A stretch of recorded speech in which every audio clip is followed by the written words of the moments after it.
Ya, otra de las estructuras bacterianas obligadas son los ribosomas. Recuerda que los ribosomas, dentro de las funciones en las estructuras celulares, los ribosomas permiten la traducción del RNA mensajero, ¿verdad?, para formar proteínas. Las proteínas son las cuales nos van a dar funciones, ya sea estructurales, de actividad, etcétera, a la bacteria. En el caso de las bacterias, el RNA ribosómico es de composición 70S, compuesto por dos subunidades, que es una subunidad 30S, que se puede ver acá abajo, y una subunidad de 50S. La importancia del ribosoma para nosotros en la parte clínica, ¿verdad?, es que es un sitio blanco de acción de numerosos antibióticos, ¿ya?, como los aminoglicósidos, las tetraciclinas, el clorafenicol, los macrólidos y las lincosaminas, ¿ya? Estos antibióticos van a ir a atacar específicamente estos ribosomas bacterianos. Y a diferencia de nosotros los seres humanos, célula eucariota, nuestro RNA ribosómico es del tipo 80S, por lo tanto tenemos diferente composición de ribosomas. Ahora vamos a pasar a ver lo que son las estructuras accesorias de la bacteria, es decir, pueden presentarlas o no. Una de ellas es la cápsula bacteriana, ¿ya? Esta es una fotografía electrónica donde ustedes pueden ver acá, esta es la bacteria propiamente tal, y todo esto al exterior es una capa mucopolisacárida, es decir, de aspecto mucoso, ¿verdad?, formada por excreción de proteínas que hace la bacteria, a lo que nosotros vamos a denominar cápsula, ¿ya? Entonces, ¿cuál es la composición de la cápsula? Es una estructura polisacárida. ¿Qué le proporciona a la bacteria? Una envoltura. Esta es la bacteria, esta es la cápsula. ¿Qué le proporciona? La envoltura. Importante mencionar que para las bacterias se va a reconocer esta cápsula como un factor de virulencia, ¿ya? Y para nosotros, el ser humano, lo vamos a reconocer como un antígeno, ¿verdad? Nuestro sistema inmune lo va a reconocer como extraño, lo va a atacar, ¿ya? ¿Y qué es un factor de virulencia? Es una estructura bacteriana que causa daño, ¿verdad?, en la persona o en el ser humano o en el ser que esta bacteria esté, digamos, infectándola.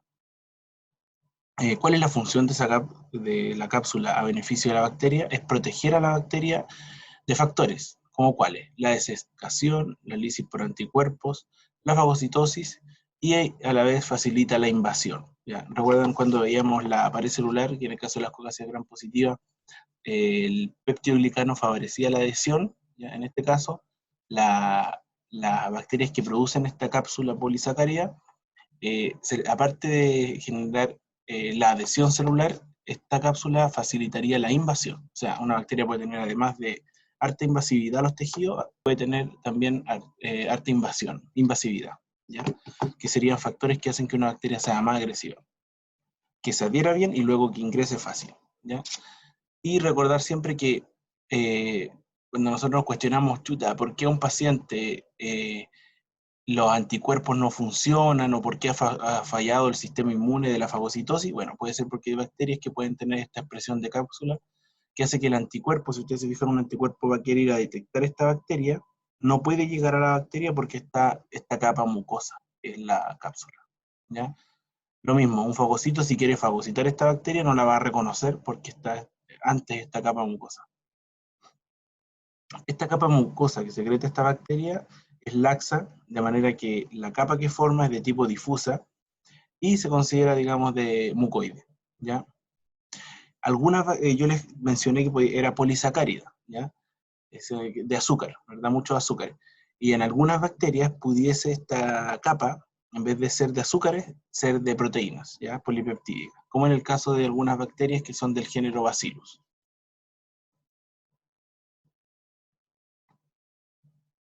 Bueno, acá tenemos dos fotografías de cómo se ve esto. Acá tenemos una muestra de líquido cefalorraquídeo en las cuales se ha agregado una gota de tinta china. ¿Para que esa tinta china? Para que tiña todo el medio, ¿verdad?, de color azul o negro, dependiendo del color de la tinta. Y obviamente el colorante no va a penetrar en las bacterias que tengan cápsula, como ustedes pueden ver. Entonces acá tenemos la bacteria, acá tenemos esta capa mucoide, en este caso es la cápsula, por lo tanto el colorante no la pudo penetrar, por lo tanto por eso se ve incolora, ¿ya? Y esas serían bacterias productoras de cápsula.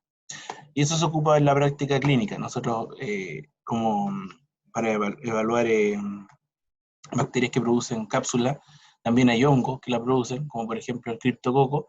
Si nosotros queremos rápidamente evaluar una meningitis por un criptococo, que es un hongo, tomamos una muestra de líquido cefalorraquídeo, le agregamos una gota de tinta china y vamos a mirar esto en el microscopio, ¿ya? En este caso, si estamos hablando de criptococo, vamos a ver levaduras, que es un hongo, ¿verdad? Y la producción de cápsulas. Y acá está una microscopía electrónica en la cual sí se puede evidenciar bien la capa mucopolisacárida. Ahora, nosotros evaluamos lo que pasa a nivel unicelular, ¿verdad? Recuerden ustedes que las bacterias también tienen agrupaciones, y esas agrupaciones, ¿verdad? Nosotros las conocimos como colonias. Entonces, cuando tenemos una colonia de bacterias eh, agrupadas, ¿verdad? Generando esta cápsula, esta mucosidad, eh, nosotros la podríamos visualizar a nivel macroscópico, ¿verdad? Como una capa mucosa. Y esa capa mucosa es reconocida como glucocálix. Cuando muchas bacterias producen todas cápsulas, ¿verdad? Y se genera esta excreción hacia el extracelular, ¿verdad? Se evidencia como glucocálix. Cuando las bacterias generan en gran cantidad esta capa mucopolisacárida, llamada glucocálix, tiene la capacidad de adherirse a ciertos dispositivos, ¿verdad? Por ejemplo, si yo instalo, no sé, un catéter venoso, por ejemplo, y al momento de la instalación yo arrastré bacterias hacia el torrente sanguíneo, ¿verdad? Pueden ir bacterias adosadas a ese catéter, que van a ser productoras de glucocálix, y ese glucocálix, ¿verdad?, va a hacer que se adhiera con mayor facilidad. Entonces tenemos la cápsula, ¿verdad?, que es generada individualmente por una bacteria, que podríamos decir que es cuando la bacteria genera esta cubierta de la cápsula, ¿verdad?, y está unida a la bacteria y es más o menos rígida. Cuando un grupo de bacterias comienza a segregar toda esta cápsula, ¿verdad?, y esa materia se torna un poco difusa en el ambiente en el cual se encuentran, hablamos de esta sustancia que vendría siendo como el glucocálix. Y finalmente, cuando ya tenemos un cúmulo de bacterias, todas productoras de cápsula de glucocálix, ¿verdad?, hablamos de biopelícula o biofilm, ¿ya? Y esto básicamente se trata de todo este material polisacárido excretado por la bacteria, forma una capa mucosa, ¿ya?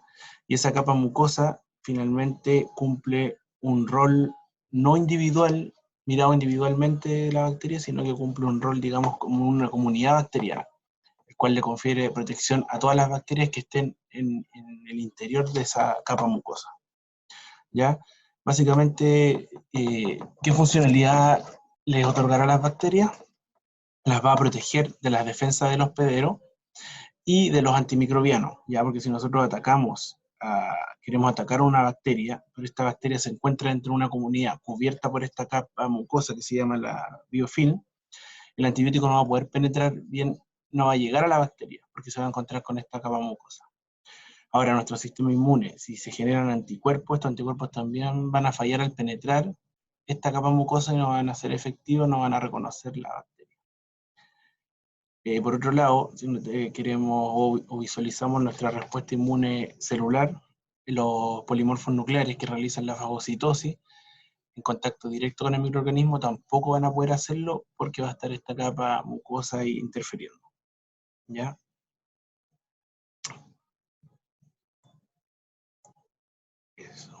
Por otro lado, el biofilm va a favorecer la transferencia de genes de virulencia, ¿ya? O sea que esta comunidad protegida por esta capa mucosa a la vez va a permitir que las bacterias interactúen con ella y se transmitan genes, ¿verdad?, a través de los mecanismos que ya conocemos, para que modulen su comunicación y hagan y permitan la expresión de factores de virulencia, que a la vez van a hacer que genere mayor patogenicidad al ser humano, ¿ya? Por lo tanto, va a aumentar, digamos, la patogenicidad de la gente, va a aumentar el cuadro infeccioso, la gravedad de la enfermedad.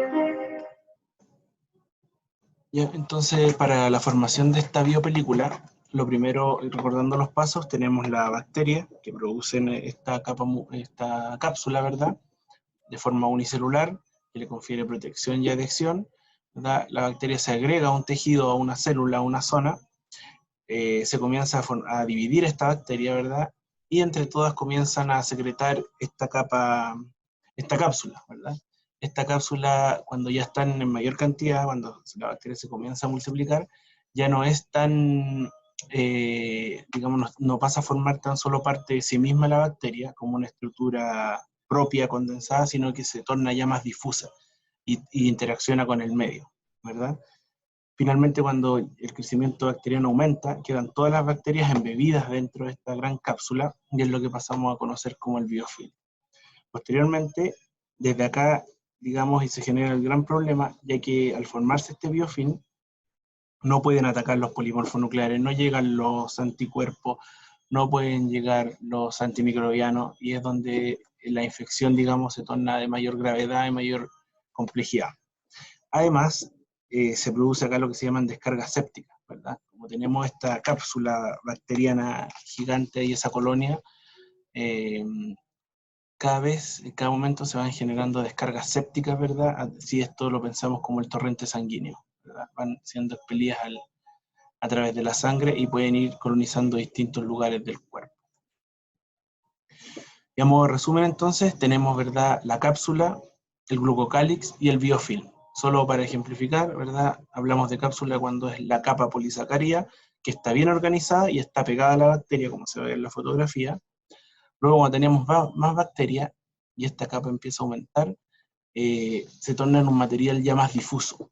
No está tan organizado como la cápsula y no está necesariamente adherido completamente a la bacteria. Aquí ya más interacciona con el medio.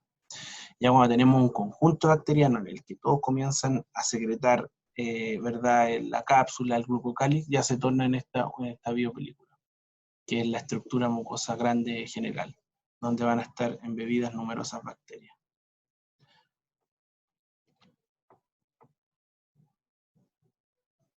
Ya, continuando con la clase entonces, tenemos los flagelos, que son de estructura proteica. Los flagelos lo que le permiten a las bacterias es la movilidad, ¿ya? Su estructura es helicoidal, es decir, en forma de hélice, y sirven a las bacterias para la movilidad bacteriana. De acuerdo a la estructura flagelar, como se pueden ver acá en la imagen, hay bacterias que van a tener flagelos de disposición monótrica, en la B flagelo de disposición lofótrica, en la C flagelo de disposición anfítrica y flagelos de disposición perítrica. Básicamente la diferencia o la condicionalidad que le va a dar esto a las bacterias va a ser la movilidad, ya que en la posición A lo que la bacteria va a generar es que se muevan en una dirección al igual que en la B. Toman una dirección de acuerdo a la molécula, a la sustancia que le esté generando atracción. Y en el caso del C y el D, la bacteria generará tumbos. Entonces lo que pasa acá, en los flagelos que son monótricos y los fótricos, como el A y el B, las bacterias van a tomar una disposición, una movilidad hacia algún polo, hacia alguna dirección, siguiendo, ¿verdad?, alguna señal que los movilice hacia esa zona. Y los flagelos, que son anfítrico y perítrico, las bacterias no tendrán una movilidad clara, ya darán tumbos, o sea, será como de esta forma, ¿ya? Como lo estoy realizando con la flechita. ¿Por qué? Porque al tener flagelos en toda su zona, como el perítrico, o bien en ambos polos, como el anfítrico, no le permite una movilidad unidireccional a la bacteria.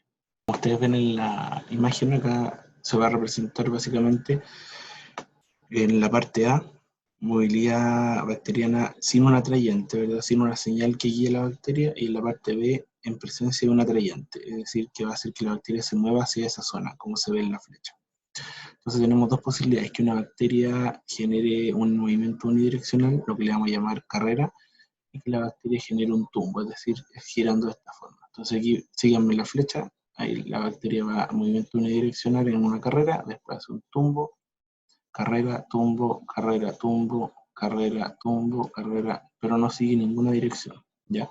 Y en la parte B, si generamos alguna sustancia química que genere atracción a la bacteria, que la bacteria va a generar una carrera hacia la zona, puede hacer tumbos, ¿verdad? Otra carrera, tumbo, tumbo, carrera, tumbo, pero siempre va a tener movimiento hacia el lugar que le está generando la atracción. Bueno, acá lo mismo que cuando habla de flagelos monótricos presenta un solo flagelo, ¿ya? Y es muy común en los vibrio coleros. Los falótricos tienen múltiples flagelos situados en el mismo punto, es decir, hacia uno de los polos, y que va a generar también una dirección hacia una sola parte, ¿verdad? Los anfítricos tienen un solo flagelo en cada uno de los dos polos, es decir, uno en el polo norte, por ejemplo, y uno en el polo sur bacteriano, lo que hace que la bacteria generalmente haga tumbos, ¿ya?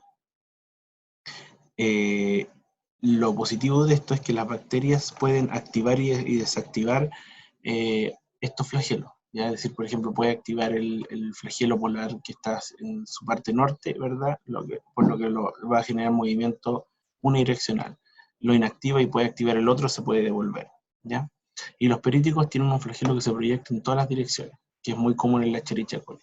¿Ya? Entonces, generalmente el movimiento de esta es a través de tumbos.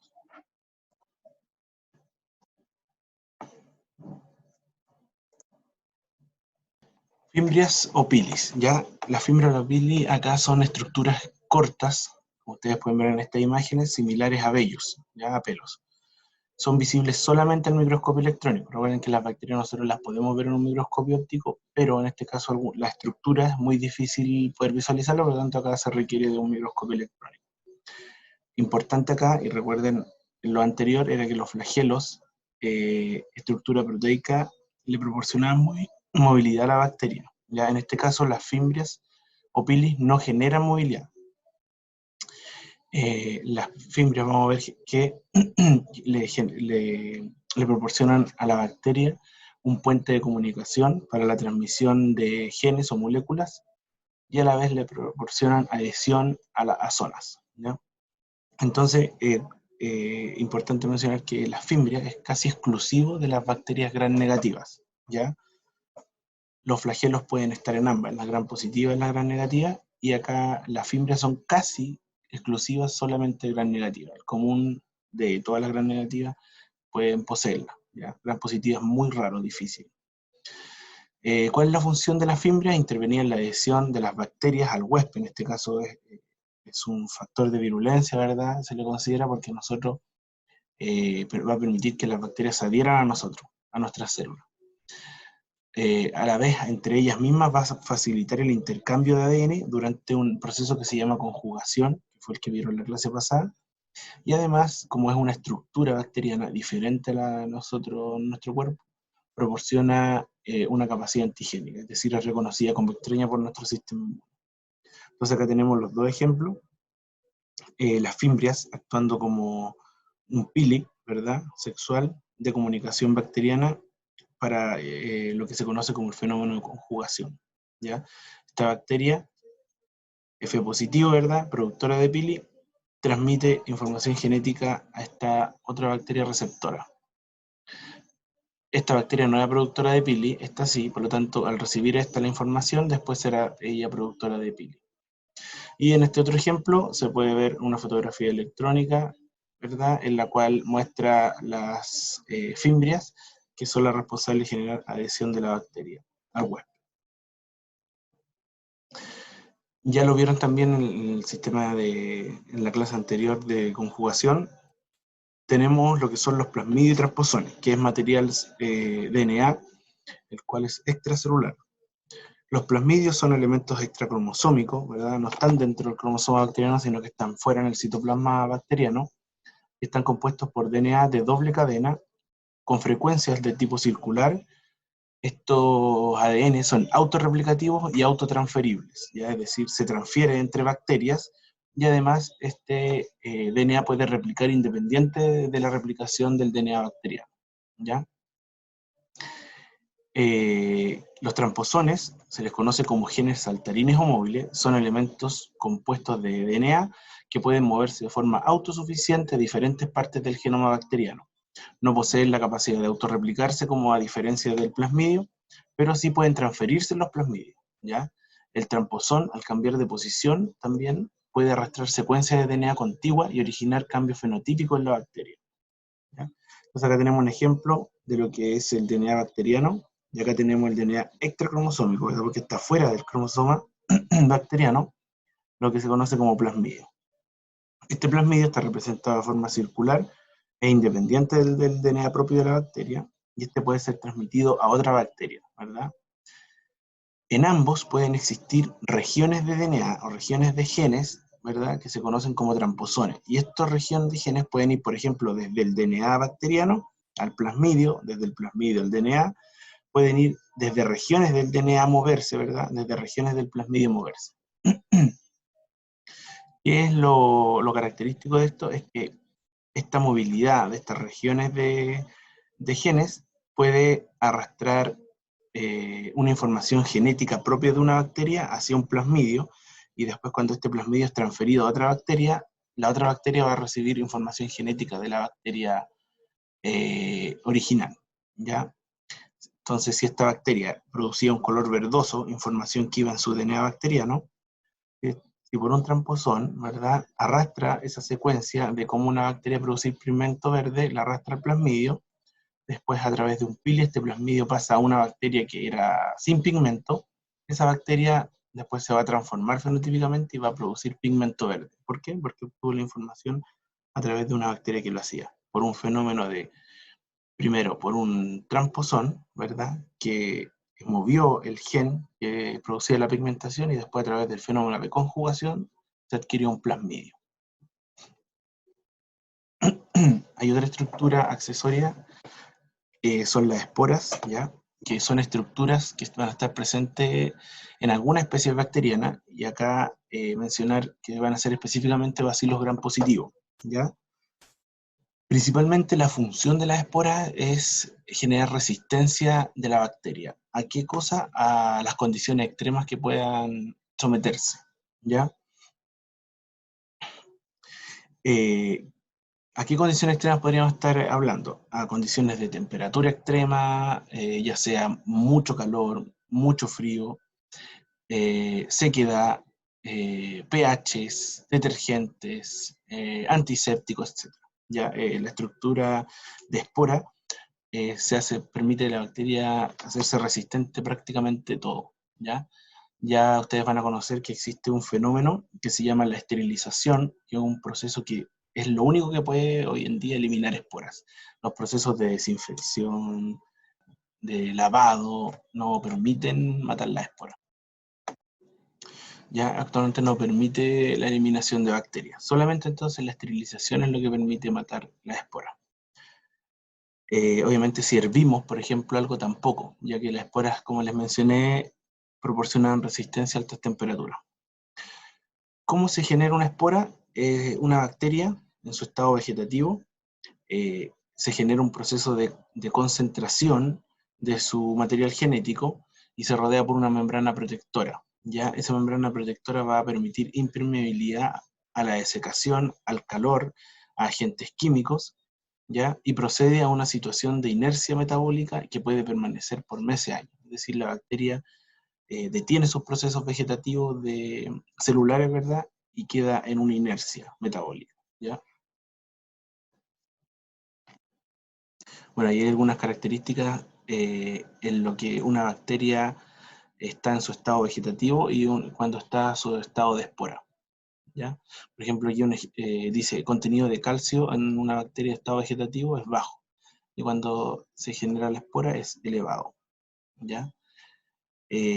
Metabolismo, consumo de oxígeno en la célula vegetativa es elevado, ¿verdad? Porque la bacteria está trabajando para su función, está generando energía. En cambio, cuando se genera la espora, es bajo o casi ausente el metabolismo del oxígeno. Tinción, por ejemplo, recuerden que hasta, como vimos en los diapos anteriores, las bacterias se podían teñir, ¿ya? La que son las células vegetativas permiten la tinción a través de la tinción de Gram o tinción bacilo alcohólico resistente. Pero en el caso de las esporas, solo se tiñe mediante un método especial que se llama la tinción de verde de malaquita, que es especial para teñir esporas. Bueno, finalmente tenemos que cuando las condiciones son favorables para la bacteria, se produce el fenómeno de germinación, en la que la bacteria vuelve a su estado vegetativo normal para producir sus funciones, ya sea de obtención de energía, de producción de toxinas, de forma normal, ¿ya? Y de reproducirse. Otra característica importante es que la espora no se tiñe con los colorantes normales como son la tinción de grano. Existe una tinción específica para teñir esporas en las bacterias que se llama tinción verde de malaquita. Y a modo de resumen entonces tenemos el proceso de formación de la espora, en la cual tenemos inicialmente la bacteria original. Cuando las condiciones son adversas para esta bacteria, ¿verdad? La bacteria se empieza a formar el proceso de resistencia, ¿verdad? Que se llama a esporar. Entonces se generan unos tabiques acá, como ustedes pueden ver en la imagen, ¿verdad? Y que rodean el DNA que se ha dirigido hacia algunos de los polos bacterianos. Se comienza a proteger de esta membrana, que es una membrana, una cubierta especial formada principalmente por un ácido característico que se llama el ácido dipicolínico, ¿ya? Y se forma ya aquí la espora, ¿verdad? Finalmente, cuando se destruye esta bacteria, queda libre después la espora, lo que se llama la espora. Cuando la bacteria está cuando la espora está dentro de la bacteria, se denomina endoespora, ¿ya? Y cuando la bacteria se destruye y queda libre la espora, se llama espora propiamente tal. Ahora, si analizamos en específico de qué está compuesta la estructura de la espora, lo primero, ¿cierto?, es la región central, en el interior donde va a estar el DNA. Tenemos la membrana interna, que viene siendo parte de la misma membrana donde estaba antes la bacteria. La pared celular, que va a ser la pared de la espora. Va a haber una corteza, después una membrana externa, y finalmente la parte más exterior va a estar descubierta por una cubierta proteica, que en conjunto con esta membrana y esa capa proteica, la cual característicamente va a encontrarse el ácido dipicolínico, se va a llamar el exosporio, que finalmente va a ser la capa más externa que le va a conferir la resistencia a la espora. Algunas características importantes que le confieren las esporas a las bacterias es que esto les va a permitir ser altamente resistente al calor. Las esporas no van a morir con la ebullición, es decir, hervir a 100 grados Celsius, pero sí podrían morir a sobre 21 grados Celsius. Ya, para eso hay aparatos específicos que proporcionan esta temperatura. Importante, eso sí, que deben mantenerse por más de 15 minutos para así queden estériles, ¿verdad? Sean eliminadas estas esporas. Otra característica es que las esporas confieren alta resistencia a los compuestos químicos, como son el alcohol, el amonio, el cloro, etc. No hay sustancia química que las pueda eliminar. Solamente hay una sustancia que se conocen como esporicidas que sí podrían matarlas. Importante también mencionar que como una estructura de resistencia que permite sobrevivir al calor, a temperatura extrema, frío, calor, ¿verdad? Desecación, estas esporas pueden sobrevivir muchos años en el suelo, ¿ya? De ahí a tener en consideración que una persona que tenga una herida, ¿verdad? Que tenga su piel, que su barrera física esté dañada por una herida, que es lo más común, y esa persona tenga contacto con tierra, podrían ahí en esa tierra haber esporas, en la que después de ahí germine la bacteria y vuelva y pueda producir una infección. No presentan una actividad metabólica que se pueda medir, es decir, no se puede asegurar que la bacteria esté consumiendo glucosa ni nada, como lo dijimos anteriormente. Por lo tanto, hay antibióticos que interfieren en las actividades metabólicas, como es el sulfatimetropin, ¿ya? Ese antibiótico ingresa a la bacteria y altera el metabolismo, ¿ya? Por lo tanto, como sabemos, cuando una bacteria está formada en espora, no está en actividad metabólica, por lo tanto hay antibióticos que van a ser inefectivos. Las esporas se van a formar cuando no hay nutrientes, ¿verdad? Y una vez que las condiciones sean adecuadas, que existan nutrientes, que la bacteria tenga las condiciones, sí, ahí va a germinar y se va a volver a producir la estructura bacteriana vegetativa y producir la infección. Un dato ultra importante es que hay bacterias, montones, ¿verdad?, en la vida, en el suelo, en el ecosistema, pero de importancia clínica solo mencionar dos, que es el Bacillus y el Clostridium, los cuales ambos son gram positivos. Eso es lo único que vamos a conocer nosotros de importancia clínica. Y no sé si mencionar un poco, no sé si ustedes saben lo que es los temas de bioterrorismo. Por ejemplo, el Bacillus anthracis es usado como agente biológico de bioterrorismo, ya que lo que hacen es someter bacterias a condiciones extremas para que germinen, perdón, para que se formen estas esporas después se juntan, ¿verdad? Y se pueden depositar, por ejemplo, en un sobre o en algún elemento que se pueda enviar hacia algún lugar. Y después la persona que recepciona este material, ¿verdad? Inhala esas esporas, y las esporas llegan a los pulmones y los esporas germinan y producen la infección. También se ha leído por ahí, se ha especulado referente a la maldición de Tutankamón, que es cuando las personas que abrieron esa tumba, ¿verdad? Ese sarcófago, se dice que fallecieron, la gran mayoría. Y una de las teorías que se dice es que, claro, que esa tumba estaba llena de esporas, entonces al momento de abrirlo, los que no ocuparon los elementos de protección personal, esas esporas fueron inhaladas, posteriormente en los pulmones se desarrolló la bacteria vegetativa y esa provocó la infección en esas personas, lo que le provocó la muerte. Y finalmente ahí les dejo la estructura bacteriana de forma general, bien esquematizada, con la gran mayoría de las estructuras obligadas y accesorias, las cuales es importante que ustedes las conozcan, cada una de ellas, cuál es su función principal para la bacteria, y además cómo funcionan como sitio blanco de acción para los antimicrobianos, ¿ya?